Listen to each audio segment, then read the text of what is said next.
11 معانا في القايمة، وهو دور حمزة العيلي مسكر في مسلسل ابن حلال. فتحت الدكان يا صرصار، هقلبك على ظهر واروح اقول لحبيبتي اضربك تاني. يا نهار اسود يا نهار اسود. روح يا صرصار، امك عايزاك، سلمني عليك. الممثل ده يا جدعان مهدور حقه جدا بجد. الممثل ده ما بيعملش غير الادوار الصعبة اللي صعب على اي ممثل انه يقدمها. اي دور بيشوفوه صعب بيقولك هات حمزة العيلي يعمله. والله بصي، بالنسبه لي اصعب الادوار هو الادوار اللي بعمل فيها شخصيه عاديه. أو عادية اه غير مركبة.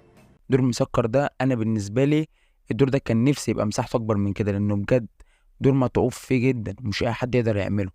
حمزة العيلي ابدع فيه بطريقة كلامه بمشيه بكل حاجة، عمل الدور بكل حذافيره.